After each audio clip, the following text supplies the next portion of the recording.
Friends, सबसे पहले हम औद्योगिक संबंध एवं श्रमिक विधि बताएंगे। Industrial relation and labour law एकदम शॉर्टकट अच्छे अच्छे पूरा जल्दी कंप्लीट करेंगे। देखिए हमारे पास है टोटल इस पीडीएफ में 240 पेज है और इसको हमें बहुत जल्दी कंप्लीट करना और समझाते हुए।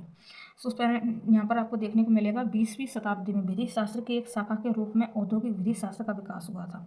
20वीं शताब्दी में विधि शास्त्र की एक शाखा के रूप में औद्योगिक विधि शास्त्र का विकास हुआ। इस शाखा का विकास यद्यपि स्वतंत्रता प्राप्ति के पश्चात हुआ, परंतु इसकी उत्पत्ति के लक्षण औद्योगिक विकास की प्राथमिक अवस्था में ही मौजूद थे। स्वतंत्रता के पूर्व यह शाखा विकसित नहीं थी। दोस्तों, आज भारतीय जनसंख्या का अधिकांश भाग उद्योगपति, कर्मकार एवं उनके परिवारों के रूप में औद्योगिक विधि द्वारा प्रत्यक्ष रूप से प्रभावित हैं, जबकि अप्रत्यक्ष रूप से प्रभावित लोगों की संख्या इससे कहीं अधिक है। दोस्तों, आगे देखिए, विधि शास्त्र की इस शाखा ने स्वामी तथा सेवक की पुरानी विधि को नकार दिया और संविधान की स्वतंत्रता पर आधारित हस्तक्षेप के पुराने सिद्धांत को समाज के व्यापक हित में प्रभावहीन बना दिया, क्योंकि प्राचीन सिद्धांत स्वामी तथा सेवक के बीच मधुर संबंधों के विकास में अपर्याप्त पाया गया। विधानों एवं न्यायिक निर्वचनों द्वारा नियोक्ता के पुरातन अधिकार अपनी इच्छानुसार कर्मकार को भाड़े पर लेना, निकाल देना, ये सब चलता रहता था। ठीक है, तो बहुत ही बुरी थी प्रथा। तो आगे बढ़ेंगे थोड़ा सा और।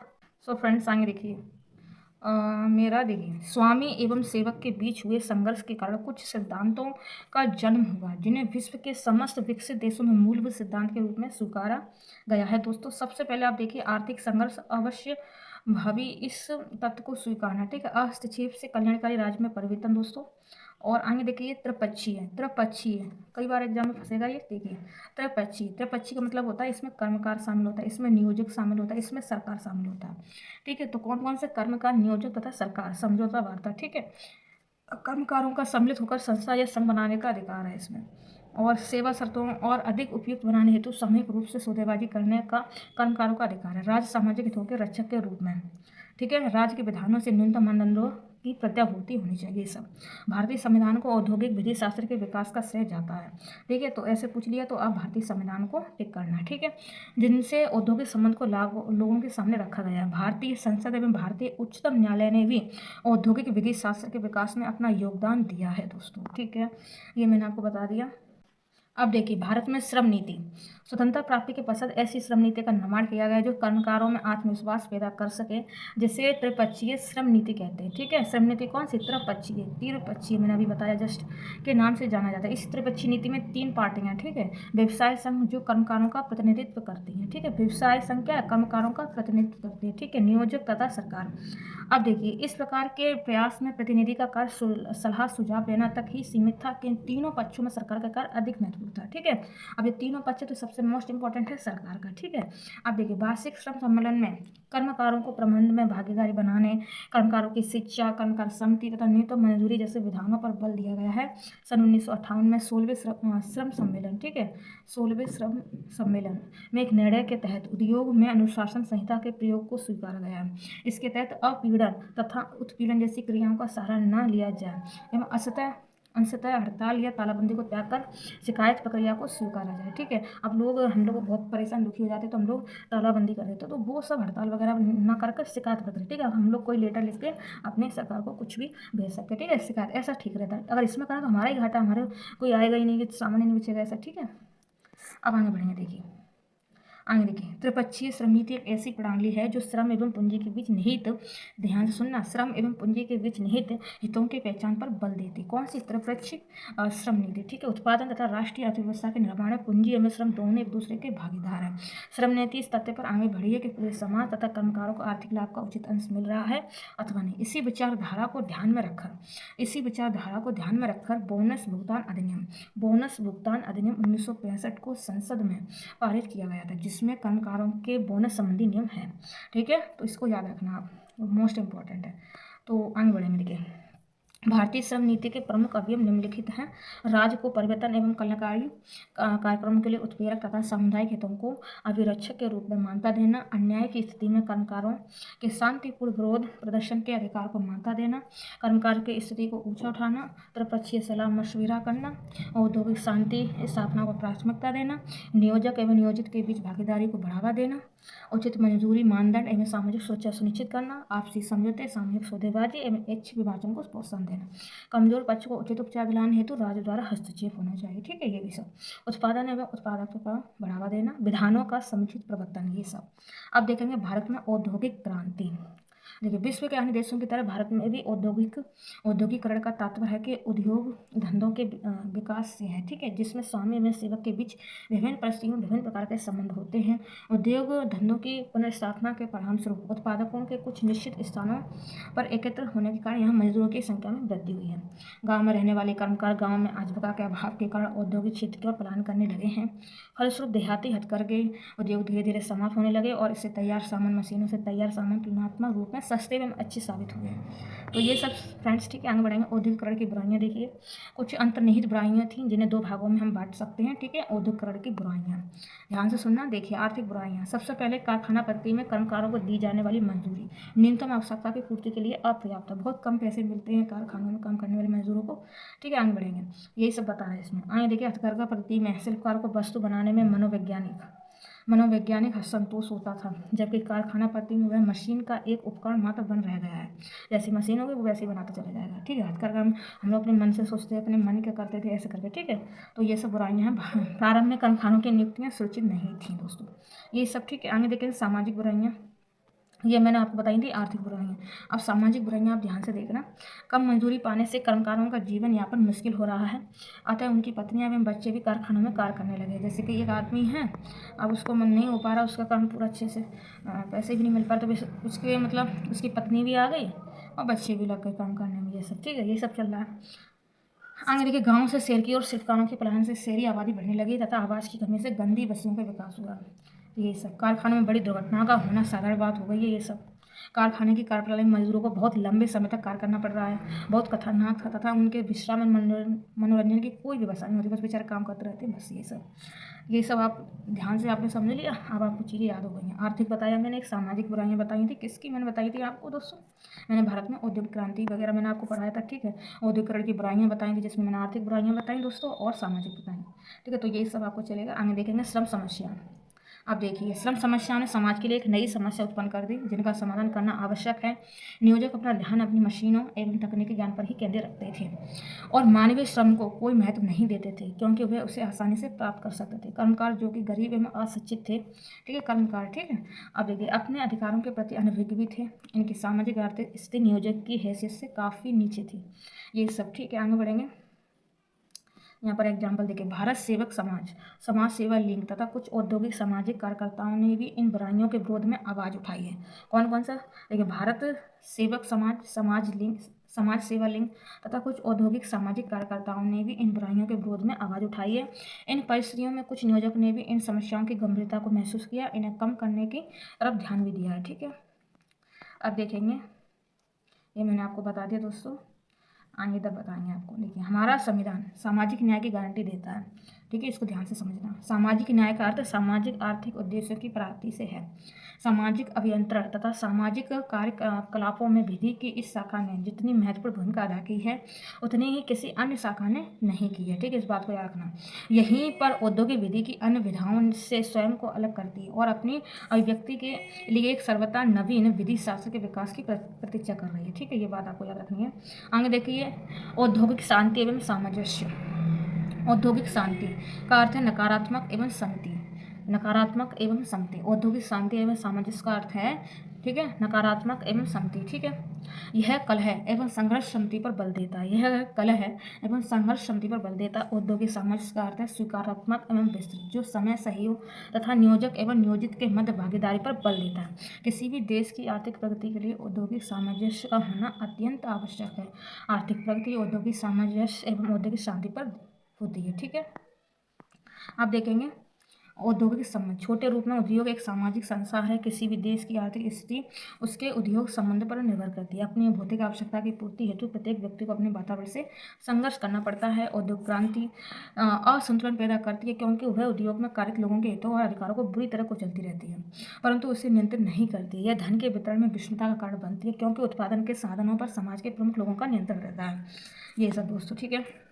यदि राज्य औद्योगिक प्रकरणों में सामाजिक नैतिकता को बनाए रखने हेतु हस्तक्षेप नहीं करता है, क्योंकि स्वस्थ सामाजिक व्यवस्था को बनाए रखने हेतु सामाजिक नैतिकता आवश्यक है। आर्थिक उन्नति औद्योगिक क्रांति से जुड़ी हुई है, ओके, आगे देखेंगे, ये सब मैंने बता दिया आपको। अब देखिए, सामाजिक संबंधों के पुनर्निर्धारण हेतु यह आवश्यक है कि सरकार सामाजिक विज्ञान के क्षेत्र में अध्ययन एवं अनुसंधान को बढ़ावा दे। ठीक है, इस पॉइंट को आप याद रखना। आगे बढ़ेंगे, संविधान के सिद्धांत। किसी भी देश में संविधान सामाजिक समानता, सामाजिक न्याय, अंतर्राष्ट्रीय एकरूपता, राष्ट्रीय अर्थव्यवस्था के सिद्धांत पर होना चाहिए। ठीक है, किसी भी देश में संविधान कैसा होना चाहिए? सामाजिक साम्यता, सामाजिक न्याय, अंतर्राष्ट्रीय एकरूपता, राष्ट्रीय अर्थव्यवस्था के सिद्धांत पर होने चाहिए। ठीक है, अब देखिए सामाजिक न्याय। सामाजिक न्याय के तहत सम्मिलित हैं लाभों और उद्योगों के अन्य लाभों को उद्योगपतियों और कर्मकारों में सम्यक वितरण और कर्मकारों को हानिकर प्रभाव से सुरक्षा प्रदान करना, जिससे कि उनके स्वास्थ्य, सुरक्षा, नैतिकता को बनाए रखा जा सके। प्रारंभ में कर्मकारों की स्थिति केवल एक दैनिक मजदूर की होती है, अर्थात उसे उतनी ही मजदूरी मिलती है जितने दिन वह यथार्थ काम करता है। कर्मकार प्रतिकर अधिनियम, इसको ध्यान से देखना। कर्मकार प्रतिकर अधिनियम 1923 एक कर्मकार को किसी वैयक्तिक क्षति के संबंध में प्रतिकर दिए जाने की व्यवस्था करता है। ठीक है, जो कि उनके नियोजन के क्रम में घटित हुई हो। इसी प्रकार न्यूनतम मजदूरी अधिनियम, कारखाना अधिनियम और मजदूरी भुगतान अधिनियम सामाजिक न्याय के सिद्धांत पर आधारित विधियों के अन्य उदाहरण हैं दोस्तों। अब देखिए, हमारे देश में श्रम कल्याण का अपना एक विशिष्ट महत्व है, क्योंकि हमारा संविधान लोक कल्याण को बढ़ावा देने, काम करने के मानवोचित दशा प्रदान करने और सभी कर्मकारों का विकास तथा सामाजिक और सांस्कृतिक अवसरों पर पूर्ण रूपेण लाभ उठाने का उपबंध करता है। ये सब दोस्तों। आगे बढ़ेंगे, सामाजिक सुरक्षा में देखिए, औद्योगिकरण की प्रक्रिया जैसे जैसे आगे बढ़ती है वैसे वैसे मजदूरी की समस्या एवं सामाजिक सुरक्षा की अवधारणा बढ़ती जाती है। कर्मकारों की बीमारी, मातृत्व लाभ, वृद्धावस्था आदि के संबंध में उन्हें विशेष संरक्षण प्रदान करने की आवश्यकता है। ये सब आप देखेंगे। सामाजिक सुरक्षा के उपायों का दोहरा महत्व। पहला यह है कि लोक कल्याणकारी राज्य के उद्देश्य की पूर्ति की दिशा में महत्वपूर्ण कदम, और दूसरा यह है कि वे कर्मकारों को इस योग्य बनाते हैं कि वे अपने काम और कौशल से अधिक सक्षम हो सके। ये सब ठीक है। अब देखिए, हमारे देश में सामाजिक सुरक्षा संबंधी विधान समय समय पर अधिनियमित किए जाते हैं। ऐसे विधानों में मातृत्व सेवा लाभ अधिनियम है, जो भिन्न भिन्न राज्यों में पारित किए गए हैं। उत्तर प्रदेश में यह है अधिनियम 1962 में पारित किया गया था। कौन सा? मातृत्व वाला। ठीक है, अब देखिए मैं क्या बता रही हूँ यहाँ पर। यह अधिनियम महिला कर्मकारों को प्रसूतिकालीन, मतलब जब वो प्रेग्नेंट होती है तब, ठीक है, प्रसूतिकालीन अवकाश प्राप्त करने का उपबंध करता है। ठीक है, कर्मचारी भविष्य निधि अधिनियम 1952 द्वारा सेवानिवृत्त विषयक लाभों का उपबंध किया गया है। औद्योगिक विवाद अधिनियम में छंटनी तथा काम से अलग रखने वाले संबंधी लाभों का प्रावधान किया गया। राज्य कर्मचारी बीमा अधिनियम, ठीक है, इसको याद रखना। 1948 में 1948 इसको याद रखना में कर्मचारियों को चिकित्सीय, बीमारी, असस्यकता, आश्रित, प्रसूतिकालीन लाभों की समुचित व्यवस्था की गई थी। ठीक है, 1948 में ये सब। अब देखेंगे भारत में श्रम विधि का विकास। देश में श्रम विधि का उद्भव औद्योगिकरण के साथ हुआ। ठीक है, 18वीं शताब्दी में भारत केवल कृषि प्रधान देश ही नहीं रहा, अपितु यह एक अधिनिर्माता देश भी बन चुका था। परंतु भारत में ब्रिटिश सरकार ने भारतीय अधिनिर्माताओं को सदैव निरुत्साहित किया, मतलब मनोबल तोड़ते रहिए। ठीक है, पंजीकरण तो धारा कौन सी में? 6 में। ठीक है, 6 ऐसे करके याद रख लो। ठीक है, अब मैंने आपको बता दिया, ये सब मैंने आपको बताना है। इम्पोर्टेंट बता रहे हैं। देखिए, अधिभोगी द्वारा नोटिस का दिया जाना। धारा 7 में अधिभोगी जबकि किसी परिसर को एक कारखाने के रूप में प्रयोग लाने लगे या अधिभोगी के रूप में कार्य करने लगे, इसके कम से कम 15 दिन पूर्व उसे लिखित रूप में मुख्य निरीक्षक के पास निम्नलिखित सूचना भेज देनी चाहिए। ठीक है, अब मैं क्या बता रही हूँ यहाँ पर देखिए। कारखाना का नाम, अवस्थिति, अधिभोगी का नाम, पता। ठीक है, धारा 93 में यथोलिखित परिसर या भवन जिसमें उसकी सीमाएं सम्मिलित होंगी, स्वामी का नाम और पता वगैरह, वह पता जिस पर कि कारखाना से सम्मिलित सूचनाओं को भेजा जाना चाहिए। सब और थोड़ा सा ये बात जान लीजिए, कुल रेटेड हाउस पावर जो कि किसी कारखाने में लगाई गई हो, ये लगाई जानी है जिसमें कि किसी भिन्न स्टैंडर्ड वाइड प्लांट की स्टैंडर्ड हाउस पावर सम्मिलित नहीं हुई। ठीक है, दूसरे के नहीं शामिल हुई जो है वही। ठीक है, अब देखिए, इस अधिनियम के प्रयोजनों के लिए कारखाने के प्रबंधक का नाम, कारखाने में नियोजित होने वाली संभावित कर्मचारियों की संख्या भी होनी चाहिए। इस अधिनियम के लागू होने की तिथि को अस्तित्व में रहे कारखाना के प्रकरण में पिछले 12 मास में प्रतिदिन नियोजित कर्मकार और औसत संख्या, ये सब। ठीक है, ऐसे सभी संस्थानों के प्रकरण में जो कि पहली बार इस अधिनियम के इस क्षेत्र सीमा के अंतर्गत आते हैं, इन संस्थानों के अधिभोगी एक लिखित नोटिस इस अधिनियम के लागू होने की तिथि के 30 दिन के भीतर मुख्य निरीक्षक के पास भेजेंगे, जिसमें उपधारा 1 में उल्लिखित सभी विवरण अंकित होंगे। ठीक है। किसी ऐसे कारखाने के विनिर्माण कार्य आरंभ करने के पहले जो कि ऐसे विनिर्माण प्रक्रिया में संलग्न है जिसमें कि वर्ष में साधारणतः 180 दिन से कम हुआ है या उससे कम दिन का काम होता है, उनके प्रकरण में अधिभोगी ऐसा काम शुरू होने से कम 30 दिन पूर्व मुख्य निरीक्षक के पास एक लिखित नोटिस भेज सकते हैं। ऐसा मैंने बता दिया। महत्वपूर्ण प्रावधान देखिए, इस कानून के अंतर्गत अनेक महत्वपूर्ण प्रावधान दिए गए हैं। महत्वपूर्ण प्रावधानों को निम्न अध्याय में बांटा गया है। देखिए, सबसे पहले स्वास्थ्य संबंधी प्रावधान, ठीक है, सुरक्षा संबंधी प्रावधान, कल्याण संबंधी प्रावधान, कार्यों के घंटों से संबंधित प्रावधान, अल्पव्यय श्रमिकों की नियुक्ति से संबंधित प्रावधान, वार्षिक संवेतन छुट्टी अध्याय, ये सब। ठीक है। आगे देखें स्वास्थ्य संबंधी प्रावधान। स्वास्थ्य संबंधी प्रावधान कारखाना अधिनियम 1948 के अध्याय 3 में, ठीक है, धारा 11 से 20 तक स्वास्थ्य संबंधी प्रावधान है, जिसमें 2 प्रधान उद्देश्य मजदूरों के स्वास्थ्य की रक्षा करना, एक स्वच्छ वातावरण बनाने की कोशिश करना। इन्हीं 2 उद्देश्यों को ध्यान में रखते हुए इस कानून के अंतर्गत 10 महत्वपूर्ण प्रावधान दिए गए हैं। ठीक है, इस बात को याद रखना। सबसे पहले सफाई, कचरे तथा बहिः स्टाफ का बयान और संवादन और तापमान भी अच्छा सा होना चाहिए। ठीक है, और धूल एवं धुआं वगैरह नहीं। ठीक है, कृत्रिम नवीकरण, अति भीड़ नहीं होनी चाहिए, प्रकाश, पीने का जल सही होना चाहिए, शौचालय, मूत्रालय, थूकदान, ये सब। ठीक है। आगे बढ़ेंगे सुरक्षा संबंधी प्रावधान। सुरक्षा संबंधी प्रावधान देखिए, कारखाना अधिनियम 1948, ठीक है, अध्याय 4, ठीक है, 4A में धारा, ठीक है, 4A में धारा 21 से 41 तक सुरक्षा संबंधी प्रावधानों को उल्लेख किया गया है। इस अध्याय के 2 उद्देश्य महत्वपूर्ण हैं। कारखानों में सुरक्षात्मक पूर्ण कार्य की स्थिति उत्पन्न करना, कारखानों में दुर्घटना को रोकना। ठीक है, ये सब। इसमें कुछ इस प्रकार से हो गए। मशीनों की घेराबंदी, रुई धुनाई के नज़दीक महिला एवं बच्चों के नियोजन पर प्रतिबंध, ये सब। ठीक है। आंखों की सुरक्षा संबंधी उपकरण की उपलब्धता, अत्यधिक भार न उठाने के नियम, ठीक है, सतह सीढ़ी तथा आने जाने का साफ रास्ता, उत्तोलक भाग का अच्छे धातु का बना होना, ये सब बस यही है। आगे देखेंगे कल्याण संबंधी प्रावधान। कल्याण संबंधी प्रावधान में देखिए, कारखाना अधिनियम 1948 के अध्याय 5 में धारा 42 से 50 तक कल्याण से संबंधित प्रावधान दिए गए हैं। ऐसी सुविधाएं जिसे प्रदान करने से मजदूरों का शारीरिक और मानसिक विकास हो और जिसका अच्छा प्रभाव मजदूरों की कार्यकुशलता पर पड़े, तो इस प्रकार की सुविधाओं को कल्याणकारी सुविधाएं कहा जाएगा। तो ये हमारा किसमें है, कल्याण संबंधी प्रावधान कारखाना अधिनियम के अध्याय 5 में धारा 42 से 50 तक, इसको याद रखना। ठीक है। नेक्स्ट आगे बढ़ेंगे। ये कल्याणकारी सुविधा 2 प्रकार की होती हैं। तो सबसे पहले कानूनी कल्याणकारी सुविधा, उदाहरण कारखाना अधिनियम 1948 के द्वारा प्रधान सुविधाएं, स्नान गृह की सुविधा, कपड़ों को रखने में सुखाने की सुविधा, प्राथमिक उपचार की सुविधा इत्यादि। ठीक है। ऐच्छिक कल्याणकारी सुविधा में मनोरंजन की सुविधा, व्यायाम संबंधी सुविधा, ये सब। प्राथमिक उपचार, इनमें सामग्री की सुविधाएं इसके अंतर्गत हैं, ये सब। प्रत्येक कारखाने में दुर्घटना होने की स्थिति में प्रथम उपचार उद्देश्य फर्स्ट एड बॉक्स रखे जाएगा। ठीक है, फर्स्ट एड बॉक्स। ठीक है, 150 मजदूरों पर एक फर्स्ट एड बॉक्स रखना चाहिए, फर्स्ट एड बॉक्स। ठीक है, 150 मजदूरों पर एक। अब देखिए, राज्य सरकार आवश्यक नियम बनाकर यह निर्धारित करेगी इसमें क्या क्या और कौन कौन सी सामान रखी जाएगी, सब। इस फर्स्ट एड बॉक्स का उपयोग करने के लिए कुछ मजदूरों को इसका प्रशिक्षण दिया जाएगा, वे ही इसकी देखभाल और उपयोग करेंगे। 500 से अधिक श्रमिक वाले कारखानों में मालिक एक एम्बुलेंस रूम की सुविधा प्रदान करेगा। राज्य सरकार आवश्यक नियम बनाकर यह निर्धारित करेगी कि एम्बुलेंस रूम के साथ कितने मेडिकल, पैरामेडिकल स्टाफ रखे जाएंगे, ये सब। आप देखिए, आश्रय, आराम तथा जलपान गृह की सुविधा।